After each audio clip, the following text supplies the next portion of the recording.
Hi friends, welcome to Jesus kitchen. சீசனில் கிடைக்கிற சக்கரவள்ளி கிழங்கை வைத்து நல்ல சாஃப்டான புசு புசுன்னு போண்டா இது போல செய்து கொடுத்தீங்கன்னா எத்தனை சாப்பிட்றோன்னு கணக்கே இல்லாமல் சாப்பிட்டுக்கிட்டே இருப்பாங்க. அந்த அளவுக்கு நல்ல டேஸ்டாக இருக்குங்க. 2 நாள் வரைக்கும் கெட்டு போகாது, வச்சு சாப்பிடலாம். வாங்க எப்படி செய்யலான்னு பார்க்கலாம். ஃபஸ்ட்டு சக்கரவள்ளி கிழங்கை நல்லா 3-4 முறை வாஷ் பண்ணிக்கோங்க. இந்த கிழங்கை உடைக்கும் போது பாருங்க, இது போல வெள்ளையா இருக்கணும்.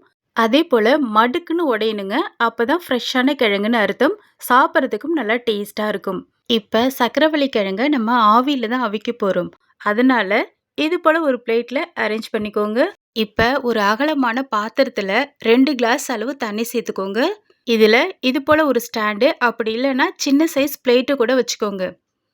இப்ப இது மேல அரேஞ்ச் பண்ண சக்கரவள்ளி கிழங்கு பிளேட்டை இது போல சேர்த்துக்கோங்க.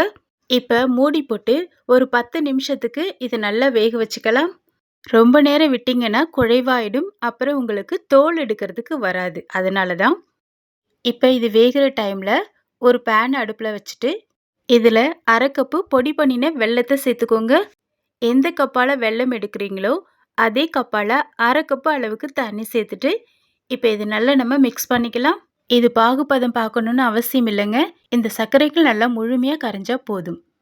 அதே போல சக்கரவள்ளி கிழங்குல இனிப்பு சுவை இருக்கும். அதனால வெல்லம் சேர்க்கும்போது தேவைக்கேற்ப சேர்த்துக்கோங்க.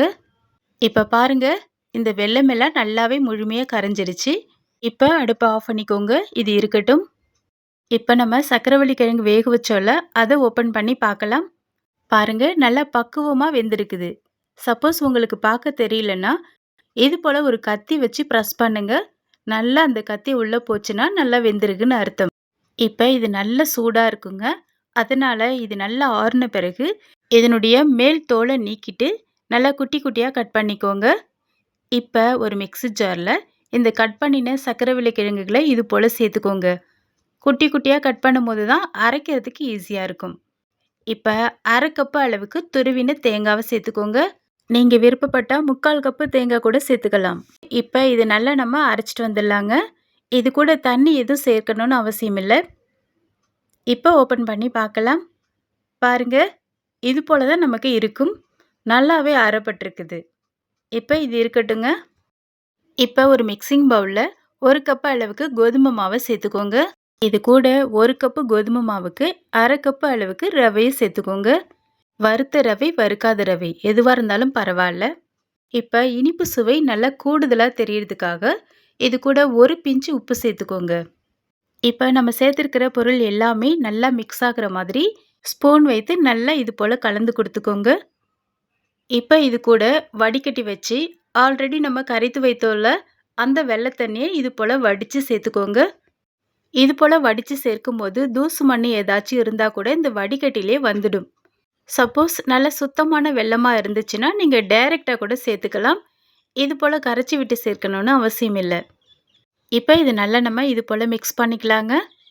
வெல்லத்து கூட தண்ணி சேர்த்து மிக்ஸ் பண்ணும்போது 1 கப்புக்கு 1/2 கப்பு அளவு தண்ணி சேர்த்துக்கோங்க. தேவைப்பட்டா இது போல் கொஞ்சம் கொஞ்சமாக சேர்த்து கூட நம்ம மிக்ஸ் பண்ணிக்கலாம். இந்த பேட்டரி ரொம்ப தண்ணியாயிடுச்சுன்னா எண்ணெய் குடிக்கும். ரொம்ப திக்கானாலும் கல் மாதிரி இருக்கும். அதனால தண்ணி சேர்க்கும் போது தேவைக்கேற்ப கொஞ்சம் கொஞ்சமாக சேர்த்து மிக்ஸ் பண்ணிக்கோங்க. இந்த போண்டா போடுறதுக்கு கரெக்டான பக்குவம் நான் உங்களுக்கு கடைசியாக காமிக்கிறேன். இப்போ ஆல்ரெடி அரைத்து வைத்த சக்கரவள்ளி கிழங்கு தேங்காய் விழுதுகளை இது கூட சேர்த்துக்கோங்க. இந்த சக்கரவள்ளி கிழங்கு குழகுழப்பாக இருக்கிறதால கரண்டியால் மிக்ஸ் பண்ண முடியாது. அதனால் கையை வைத்து இது போல் நல்லா பிசைஞ்சிக்கோங்க. அப்போ தான் ஈவனாக மிக்ஸ் பண்ணி பிசைய முடியும். ஃப்ரெண்ட்ஸ், என்னுடைய வீடியோ வாட்ச் பண்ணிட்டு இருக்கிறவங்க சப்ஸ்கிரைப் பண்ணாமல் இருந்தால் சப்ஸ்கிரைப் பண்ணி பெல் பட்டனை கிளிக் பண்ணி ஆல் கொடுத்துக்கோங்க. இப்போ இது கூட 3 ஏலக்காவை நல்லா பவுடர் பண்ணி இது கூட சேர்த்துக்கோங்க. நல்ல வாசனையாக இருக்குங்க. இது கூடவே ஒரு பிஞ்சு பேக்கிங் சோடா சேர்த்துக்கோங்க. ஃப்ரெண்ட்ஸ், இந்த பேட்டர் கொஞ்சம் திக்காக இருக்கிற மாதிரி இருக்குல்ல, அதனால் கொஞ்சமாக தண்ணி தேவைக்கேற்ப கொஞ்சம் கொஞ்சமாக சேர்த்து மறுபடியும் இதை நல்லா நம்ம பிசைஞ்சிக்கலாம். இந்த போண்டா நல்லா உப்பலாக வர்றதுக்காக தான் நம்ம ஒரு பிஞ்சு பேக்கிங் சோடா சேர்க்குறோம். உங்களுக்கு வேணான்னா நீங்கள் ஸ்கிப் பண்ணிவிடுங்க. இதுக்கு பதிலாக இந்த மாவை மிக்ஸ் பண்ணிவிட்டு 4 மணி நேரம் ஊற வச்சுக்கோங்க. நல்லா உப்பி வரும். இப்போ இதை அப்படியே மூடி போட்டு ஒரு 10 நிமிஷத்துக்கு மாவை விட்டுடலாங்க. இப்போ நம்ம ஓப்பன் பண்ணி பார்க்கலாம். இப்போ கையை தண்ணியில் நனைச்சிட்டு இந்த மாவை இது போல கொஞ்சமா எடுத்து, இது போல நம்ம உருட்டி போட்டு பார்க்கணுங்க. இந்த போண்டாவ நம்ம தட்டிலாம் போட முடியாது. இது போல கிள்ளி தான் போடணும். ஃப்ரெண்ட்ஸ், சப்போஸ் இந்த மாவு கொஞ்சம் லூஸா இருக்கிற மாதிரி ஃபீல் பண்ணீங்கன்னா, பயப்பட வேணாம்.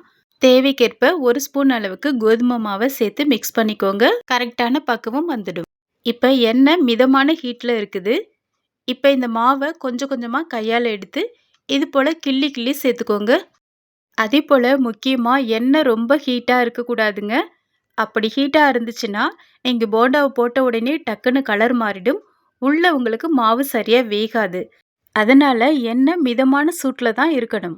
ஃப்ரெண்ட்ஸ், நீங்க போண்டா போடுறதுக்கு மாவு எடுக்கும்போது, ஒரு பவுல்ல தண்ணி வச்சுட்டு, கைய தண்ணியில நனைச்சிட்டு பிறகு எடுத்து போடுங்க. அப்பதான் கையில ஒட்டாம மாவ கரெக்ட்டா எடுத்து உங்களுக்கு போண்டா போட வரும். அப்படி இல்லன்னா கையில பிசு பிசுன்னு ஒட்டுங்க. அதேபோல எண்ணெயில போடும்போது ஒண்ணோடு ஒண்ணு ஒட்டிட்டு இருக்குன்னு ஃபீல் பண்ணாதீங்க. அது வெந்து வரும்போது அழகா தனியா பிரிஞ்சு வருங்க. இப்ப பாருங்க, நல்லா உப்பி மேல வந்திருக்குல்ல. இந்த பக்குவத்துல இது போல முன்னும் பின்னும் பெரட்டி விட்டுக்கோங்க. பெரட்டி விட்டுட்டு இந்த கரண்டிய இது போல நல்லா ரொட்டேட் பண்ணுங்க அது மேல வச்சு. அப்பதான் ஈவன் கலரா வரும். அடுப்ப மீடியம் ஃப்ளேம்லயே வச்சுட்டு பொரிச்சுக்கோங்க. அப்பதான் இந்த போண்டாவோட உள்ள மாவு நல்லா வேகும். சாப்பிடறதுக்கும் நல்லா சாஃப்ட்டா, டேஸ்ட்டா இருக்குங்க. 2 நாள் வரைக்கும் வச்சு சாப்பிடலாம். கெட்டே போகாது.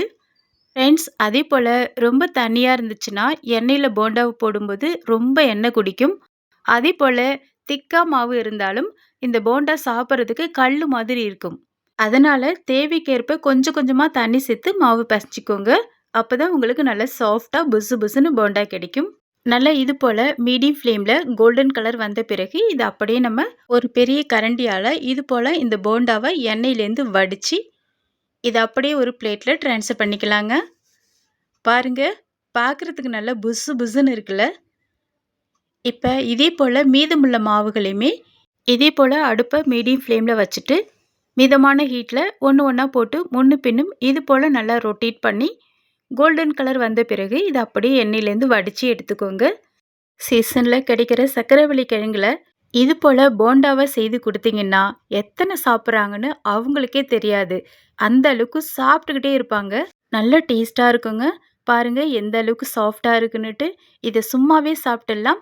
தேவைப்பட்டா இது கூட தேங்காய் சட்னி வச்சு சாப்பிடுங்க. ரொம்பவே நல்லா இருக்கும். மிஸ் பண்ணாம கண்டிப்பா ட்ரை பண்ணிட்டு எப்படி வந்ததுன்னு கமெண்ட் பண்ணுங்க ஃப்ரெண்ட்ஸ். இது போல இன்னும் நிறைய வீடியோக்கள் போஸ்ட் பண்ணியிருக்கிறேன். என்னுடைய லிங்க்க ஓப்பன் பண்ணி தேவையான வீடியோ பார்த்து செய்து சாப்பிடுங்க. வீடியோ வாட்ச் பண்ணிட்டு இருக்கிறவங்க சப்ஸ்கிரைப் பண்ணாம இருந்தா சப்ஸ்கிரைப் பண்ணி பெல் பட்டனை கிளிக் பண்ணி ஆல் கொடுத்துக்கோங்க. Okay friends, thank you. Next வீடியோல பார்க்கலாம். பாய்.